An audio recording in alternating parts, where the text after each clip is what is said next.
ತುಂಬಾ ಒಳ್ಳೆಯವರಾಗಬೇಡಿ, ಇಲ್ಲ ಅಂದ್ರೆ ಜನರು ನಿಮ್ಮನ್ನು ಹುಚ್ಚರು ಮತ್ತು ಮೂರ್ಖರು ಎಂದು ತಿಳಿದುಕೊಳ್ತಾರೆ. ಬೇರೆಯವರು ನಿಮ್ಮನ್ನು ಯಾವ ದೃಷ್ಟಿಯಿಂದ ನೋಡ್ತಾರೆ ಎಂಬುದು ಮುಖ್ಯವಲ್ಲ, ನಿಮ್ಮನ್ನು ನೀವು ಯಾವ ದೃಷ್ಟಿಯಿಂದ ನೋಡುತ್ತೀರಿ ಎಂಬುದು ಮುಖ್ಯವಾಗುತ್ತೆ. ನೀವು ಯಾವುದಾದರೂ ಕೆಲಸದ ಮೇಲೆ ಯಶಸ್ವಿಯಾಗಬೇಕೆಂದ್ರೆ ನಿಮಗೆ ಆ ಕೆಲಸದ ಮೇಲೆ ಗರ್ವ ಹೊಂದಿರಬೇಕಾಗುತ್ತೆ. ಮೋಸ, ಕಪಟತೆ ಮತ್ತು ಪಾಪ ಎಷ್ಟು ಮಾಡಬೇಕೆಂದ್ರೆ ಅದನ್ನು ಅನುಭವಿಸಲು ಸಾಮರ್ಥ್ಯವಿರುವಷ್ಟು. ಯಾಕೆಂದ್ರೆ ಈ ನಿಸರ್ಗ ಯಾರನ್ನು ಬಿಡೋದಿಲ್ಲ. ಈಗಿನ ಕಾಲದಲ್ಲಿ ನೀವು ಅವರಿಗೆ ಏನು ಮಾಡಿದ್ದೀರಿ ಎಂಬುದನ್ನು ನೋಡೋದಿಲ್ಲ, ಜನ ಬರೀ ನೀವು ಏನು ಮಾಡಲಿಲ್ಲ ಎಂಬುದನ್ನು ನೋಡ್ತಾರೆ. ಯಾವ ಬಟ್ಟೆ ಬಣ್ಣ ಬಿಡುತ್ತೋ ಅದನ್ನು ಶರೀರದ ಮೇಲಿಂದ ತೆಗೆದುಬಿಡಿ. ಹಾಗೆ ಯಾರು ತಮ್ಮ ಬಣ್ಣವನ್ನು ಬದಲಾಯಿಸುತ್ತಾರೋ ಅವರನ್ನು ನಿಮ್ಮ ಹೃದಯದಿಂದ ತೆಗೆದುಬಿಡಿ. ನಿಮ್ಮ ಹತ್ರ ಪ್ರೀತಿ ಮಾಡುವ ಕುಟುಂಬ, ನಿಜವಾದ ಗೆಳೆಯರು ಮತ್ತು ನಿಮಗೆ ಇಷ್ಟವಾದ ಊಟವಿದ್ರೆ ಒಂದು ತಿಳಿದುಕೊಳ್ಳಿ, ನೀವು ಯೋಚನೆ ಮಾಡದೇ ಇರುವಷ್ಟು ಶ್ರೀಮಂತರು ಎಂದು. ಪ್ರತಿಯೊಬ್ಬರೂ ಒಂದು ಸಲವಾದರೂ ಪ್ರೀತಿ ಮಾಡಲೇಬೇಕು. ಯಾಕೆಂದ್ರೆ ಅವರಿಗೆ ಗೊತ್ತಾಗಬೇಕಲ್ವಾ ಪ್ರೀತಿ ಯಾಕೆ ಮಾಡಬಾರದೆಂದು. ಅವಶ್ಯಕತೆಗಿಂತ ಹೆಚ್ಚು ಚತುರತೆಯನ್ನು ತೋರಿಸುವವರು ಮಂದಬುದ್ಧಿಯವರೇ ಆಗಿರ್ತಾರೆ. ಪ್ರೀತಿಗಾಗಿ, ಸಮಯಕ್ಕಾಗಿ ಯಾರ ಮುಂದೆಯೂ ಭಿಕ್ಷೆ ಬೇಡಬೇಡಿ. ಯಾರು ಎಷ್ಟೇ ನಮ್ಮವರಾಗಿರಲಿ ಅವರು ಮೊದಲು ತಮ್ಮ ಲಾಭವನ್ನೇ ನೋಡುತ್ತಾರೆ. ಯಾರಿಂದಲೂ ಯಾವ ನಿರೀಕ್ಷೆಯನ್ನು ಇಟ್ಕೋಬೇಡಿ, ಯಾಕೆಂದ್ರೆ ಎಲ್ಲರಿಗೂ ಅವರದೇ ಆದ ಲೋಕವಿದೆ. ಯಾರು ಹೃದಯದಿಂದ ಸ್ವಚ್ಛವಾಗಿರುತ್ತಾರೋ ಅಂಥವರನ್ನೇ ಜನ ದೂರ ತಳ್ಳಿಬಿಡುತ್ತಾರೆ. ಜಗತ್ತಿನಲ್ಲಿ ಈ 3 ಜನ ತುಂಬಾ ಅಪಾಯಕಾರಿ: ಚಾಡಿ ಹೇಳುವವರು, ಹೊಟ್ಟೆ ಕಿಚ್ಚು ಪಡುವವರು ಮತ್ತು ಸ್ವಾರ್ಥಿಗಳು. ಇಂಥವರು ಮೂರನೆಯವರ ಬಗ್ಗೆ ನಿಮ್ಮ ಮುಂದೆ ಹೇಗೆ ಚಾಡಿ ಹೇಳ್ತಾರೆ ಅಂದ್ರೆ ಅವರು ನಿಮ್ಮ ತುಂಬಾ ಹತ್ತಿರದವರು ಅನ್ನೋ ಹಾಗೆ. ನಿಮ್ಮ ಜೀವನದಲ್ಲಿ ಸುಖ, ಶಾಂತಿ ಇರಬೇಕೆಂದ್ರೆ ಇಂಥವರಿಂದ ಆದಷ್ಟು ದೂರವಿರಿ. ಜೀವನ ಎಂತಹ ಪರಿಸ್ಥಿತಿಯಿಂದ ಸಾಗುತ್ತಿದೆ ಅಂದ್ರೆ ಹೃದಯ ನೋವಿನಿಂದ ನರಳುತ್ತಿದ್ರೂ ಮುಖದ ಮೇಲೆ ನಗು ಮಾತ್ರ ಯಾವಾಗಲೂ ಇರಬೇಕು. ನೀವು ಎಷ್ಟೇ ದುಃಖಿಸಿದ್ರೂ, ಎಷ್ಟೇ ಅತ್ತರೂ ಬೇರೆಯವರಿಗೆ ಯಾವ ರೀತಿಯ ವ್ಯತ್ಯಾಸವಾಗೋದಿಲ್ಲ. ಅದಕ್ಕಾಗಿ ಜನರ ಮುಂದೆ ಅಳುವುದನ್ನು ಬಿಟ್ಟುಬಿಡಿ ಮತ್ತು ನಿಮ್ಮ ಜೀವನದಲ್ಲಿ ಯಾವಾಗಲೂ ಸಂತೋಷವಾಗಿರುವುದನ್ನು ಕಲಿಯಿರಿ. ಕೋಪ ನಮ್ಮವರ ಮೇಲೆ ಬಂದಾಗ ಮನುಷ್ಯ ಕೂಗಾಡುವುದಿಲ್ಲ, ಅದರ ಬದಲು ಅತ್ತು ಬಿಡುತ್ತಾನೆ. ಈ ಜಗತ್ತಿಗೆ ಸುಳ್ಳು ಹೇಳುವವರು ಇಷ್ಟ. ಸ್ವಲ್ಪ ಏನಾದರೂ ಸತ್ಯವನ್ನು ಹೇಳಿದ್ರೆ ನಮ್ಮವರೇ ನಮ್ಮ ಮೇಲೆ ಮುನಿಸಿಕೊಂಡು ಬಿಡುತ್ತಾರೆ. ಒಬ್ಬ ಮನುಷ್ಯನಿಗೆ ಮೋಸ ಮಾಡಿ ಇನ್ನೊಬ್ಬ ಮನುಷ್ಯನನ್ನು ಸಂತೋಷವಾಗಿಡಲು ಪ್ರಯತ್ನಿಸುತ್ತಿದ್ರೆ ಇದಕ್ಕಿಂತ ದೊಡ್ಡ ಮೋಸ ಮತ್ತೊಂದಿಲ್ಲ. ಆ ದೇವರು ಕೂಡ ಅದನ್ನು ಕ್ಷಮಿಸೋದಿಲ್ಲ. ಬೇರೆಯವರ ಚಾಡಿ ಮಾತುಗಳನ್ನು ಕೇಳಿ ನಿಮ್ಮ ಸಂಬಂಧವನ್ನು ಮುಗಿಸಬೇಡಿ. ಯಾಕೆಂದ್ರೆ ಈ ಸಂಬಂಧಗಳು ನಮ್ಮದಾಗಿರುತ್ತವೆ ಹೊರತು ಬೇರೆಯವರದಲ್ಲ. ಕಷ್ಟಗಳು ಜೀವನದ ಭಾಗವಾಗಿದೆ. ಯಾರು ಈ ಕಷ್ಟಗಳ ಮೇಲೆ ಕಾಲಿಟ್ರೋ ಅವರು ಜೀವನವನ್ನು ಗೆದ್ದು ಬಿಡುತ್ತಾರೆ ಮತ್ತು ಯಾರು ಈ ಕಷ್ಟಗಳನ್ನು ತಲೆ ಮೇಲೆ ಇಟ್ಟುಕೊಳ್ತಾರೋ ಅವರು ಸೋತು ಬಿಡುತ್ತಾರೆ. ಕೆಲವು ಜನರು ನಮ್ಮ ಆಸ್ತಿಯಂತೂ ಆಗಿರಲ್ಲ, ಆದ್ರೆ ಅವರನ್ನು ಕಳೆದುಕೊಂಡ ಮೇಲೆ ನಾವು ಎಲ್ಲವನ್ನು ಕಳೆದುಕೊಂಡ ಅನುಭವವಾಗುತ್ತೆ. ಸತ್ಯದಿಂದ ನಡೆಯುವ ಜನರು ಯಾವಾಗಲೂ ಹೊಗಳಿಕೆಯನ್ನು ಬಯಸುವುದಿಲ್ಲ. ಯಾಕೆಂದ್ರೆ ನಿಜವಾದ ಹೂವಿಗೆ ಸುಗಂಧದ ದ್ರವ್ಯ ಹಚ್ಚಿಕೊಳ್ಳುವ ಅವಶ್ಯಕತೆ ಇರುವುದಿಲ್ಲ. ಜೀವನದಲ್ಲಿ ಕಷ್ಟದ ಪರಿಸ್ಥಿತಿಯಲ್ಲಿ ಸಿಕ್ಕ ಆಸರೆ ಯಶಸ್ಸಿನಲ್ಲಿ ಸಿಕ್ಕ ಚಪ್ಪಾಳೆಗಿಂತ ಎಷ್ಟೋ ಪಾಲು ಅಮೂಲ್ಯವಾಗಿರುತ್ತೆ. ಕೆಲವೊಮ್ಮೆ ಏನು ಮಾಡದೆ ನೀವು ತಪ್ಪಿತಸ್ಥರಾಗುತ್ತೀರಿ. ಯಾಕೆಂದ್ರೆ ಜನರಿಗೆ ನೀವು ಹೇಗೆ ಬೇಕೋ ಹಾಗೆ ಮಾಡೋದಿಲ್ವಲ್ಲ. ಕೊನೆಯಲ್ಲಿ ಎಲ್ಲವನ್ನು ಬಿಟ್ಟು ಒಂಟಿಯಾಗಿ ಹೋಗಲೇಬೇಕಲ್ವಾ?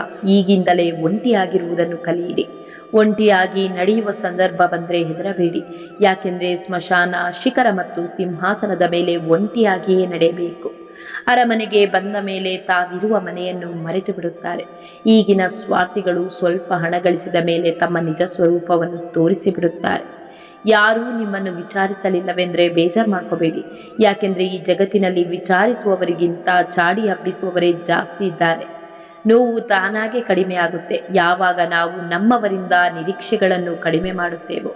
ಯಾರು ನಿಮಗೆ ನೋವು ಕೊಟ್ಟು ತುಂಬಾ ಆರಾಮವಾಗಿ ನಿದ್ದೆಯನ್ನು ಮಾಡುತ್ತಾರೋ ಅಂಥವರಿಗಾಗಿ ನಿಮ್ಮ ನಿದ್ದೆಯನ್ನು ಹಾಳು ಮಾಡಿಕೊಳ್ಳಬೇಡಿ. ಯಾರಾದರೂ ನಿಮ್ಮನ್ನು ಇಗ್ನೋರ್ ಮಾಡಿದ್ರೆ ಅವರಿಂದ ದೂರವಾಗಿ ಬಿಡಿ. ಸಂಬಂಧವೇ ಬೇರೆ, ಸೆಲ್ಫ್ ರೆಸ್ಪೆಕ್ಟೇ ಬೇರೆ. ನೀವು ಬೇರೆಯವರಿಗೆ ಏನು ಕೊಡುತ್ತೀರೋ ಅದುವೇ ತಿರುಗಿ ಬರುವುದು. ಅದು ನೋವೇ ಇರಲಿ, ಸಂತೋಷವೇ ಇರಲಿ ಅಥವಾ ಅಪಮಾನವೇ ಇರಲಿ, ಸಮ್ಮಾನವೇ ಆಗಲಿ. ಯಾರಿಗೆ ಅಹಂಕಾರದ ಗಾಳಿ ತಟ್ಟುತ್ತೋ ಅವರಿಗೆ ಆಶೀರ್ವಾದ ಲಭಿಸೋದಿಲ್ಲ ಮತ್ತು ಔಷಧಿಯು ದೇಹಕ್ಕೆ ಹತ್ತೋದಿಲ್ಲ. ನಿಮ್ಮನ್ನು ನಿರ್ಲಕ್ಷಿಸಿ ನಿಮ್ಮನ್ನು ಬೇಡ ಅಂತ ಬಿಟ್ಟು ನೋವು ಕೊಟ್ಟು ಹೋದವರಿಗೆ ನಿಮ್ಮ ಬೆಲೆ ತಿಳಿಯಬೇಕೆಂದ್ರೆ ಅವರಿಗೆ ನನ್ನನ್ನು ಪ್ರೀತಿ ಮಾಡಿ, ಸಮಯ ಕೊಡಿ, ನನ್ನನ್ನು ನೆನಪಿಸಿಕೊಳ್ಳಿ ಎಂದು ಫೋರ್ಸ್ ಮಾಡಬೇಡಿ. ಸ್ವಲ್ಪ ದಿನ ಮೌನವಾಗಿದ್ದು ನೋಡಿ, ನಿಮಗೆ ಅರ್ಥವಾಗುತ್ತೆ ಅವರ ಜೀವನದಲ್ಲಿ ನಿಮ್ಮ ಪ್ರಾಮುಖ್ಯತೆ ಏನು ಎಂದು. ನೋವನ್ನು ಸಹಿಸಿಕೊಳ್ಳುವ ಅಭ್ಯಾಸವಾಗಿ ಬಿಟ್ಟರೆ ತಾನಾಗೆ ಕಣ್ಣಲ್ಲಿ ನೀರು ಬರುವುದು ನಿಂತು ಬಿಡುತ್ತೆ.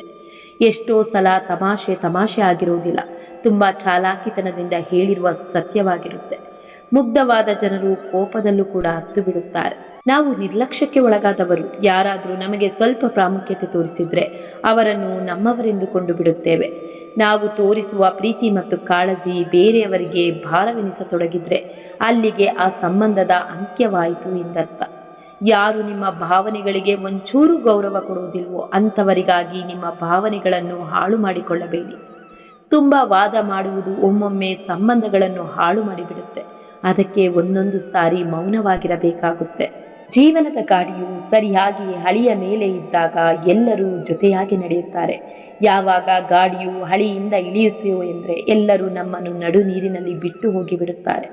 ಜೀವನವನ್ನು ಒಳ್ಳೆಯ ರೀತಿಯಲ್ಲಿ ಜೀವಿಸಬೇಕೆಂದರೆ ನಮ್ಮ ಜೊತೆ ಏನಾಗುತ್ತಿದೆ ಎಂದು ಯೋಚಿಸುವುದಕ್ಕಿಂತ ನಾವು ಏನು ಮಾಡುತ್ತಿದ್ದೇವೆ ಎಂಬುದನ್ನು ಯೋಚಿಸಿ.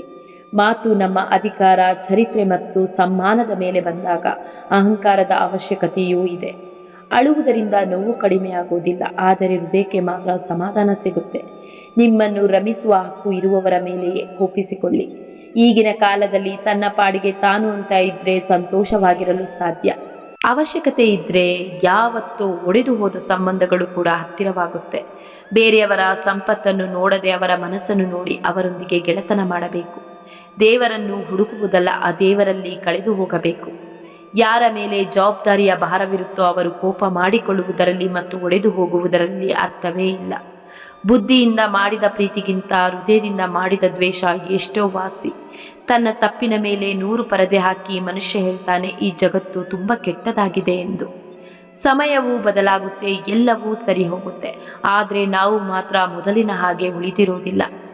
ಜೀವನದಲ್ಲಿ ಕೆಟ್ಟ ಸಮಯವೇ ಬರದಿದ್ರೆ ನಮ್ಮವರಲ್ಲಿ ಅಡಗಿರುವ ಅಪರಿಚಿತರು ಮತ್ತು ಅಪರಿಚಿತರಲ್ಲಿ ಅಡಗಿರುವ ನಮ್ಮವರು ಕಾಣಿಸುತ್ತಿರಲಿಲ್ಲ. ಪ್ರತಿಯೊಂದು ಕಷ್ಟವೂ ಅನುಭವ ನೀಡುತ್ತೆ. ಪ್ರತಿಯೊಂದು ಅನುಭವ ವ್ಯಕ್ತಿಯನ್ನು ಬದಲಾಯಿಸಿ ಬಿಡುತ್ತೆ. ಜೀವನದಲ್ಲಿ ಸೋಲು ಕಂಡ ವ್ಯಕ್ತಿಗಳ ಜೊತೆ ಸ್ವಲ್ಪ ಹೊತ್ತು ಕುಳಿತುಕೊಳ್ಳಿ. ಯಾಕೆಂದ್ರೆ ಅವರ ಬಳಿ ಅಹಂಕಾರವಿರೋದು, ಅನುಭವವಿರುತ್ತೆ.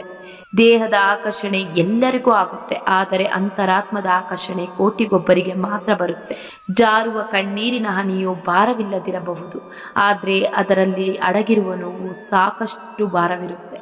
ಋಣ ಮುಗಿದ ತಕ್ಷಣ ಎಲ್ಲರೂ ಹೊರಡಲೇಬೇಕು. ಅಪಘಾತ, ಆತ್ಮಹತ್ಯೆ, ಹೃದಯಘಾತ ಎಲ್ಲವೂ ಕಾರಣ ಮಾತ್ರ. ಮೊದಲು ಕ್ಷಮೆ ಕೇಳುವವನೇ ಅತ್ಯಂತ ಧೈರ್ಯವಂತ. ಮೊದಲು ಕ್ಷಮಿಸುವವನು ಗುಣವಂತ. ಮೊದಲು ಮರೆಯುವವನು ಅತ್ಯಂತ ಸುಖವಂತ. ಒಬ್ಬರ ತಾಳ್ಮೆಯನ್ನು ಅಸಹಾಯಕತೆ ಎಂದುಕೊಳ್ಳಬಾರದು. ತಾಳ್ಮೆಯ ಹಿಂದಿನ ತಯಾರಿ ಬಹಳ ಗಟ್ಟಿಯಾಗಿರುತ್ತೆ. ಬದುಕು ನಿಧಾನವಾಗಿ ಪಾಠ ಕಲಿಸುತ್ತೆ. ನಿನ್ನತನವನ್ನು ಅಡವಿಟ್ಟು ಯಾರನ್ನೂ ಪ್ರೀತಿ ಮಾಡುವ ಅಗತ್ಯವಿಲ್ಲ.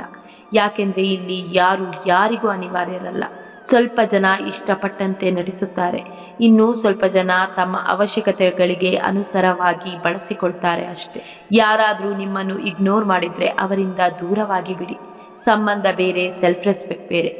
ಅರ್ಥಪೂರ್ಣವಾದ ವ್ಯಕ್ತಿಯೊಂದಿಗೆ ಮಾತನಾಡಿದ ಕೆಲವು ನಿಮಿಷಗಳು ಎಷ್ಟೋ ಪುಸ್ತಕಗಳನ್ನು ಓದಿದ್ದಕ್ಕಿಂತ ಲಾಭದಾಯಕ.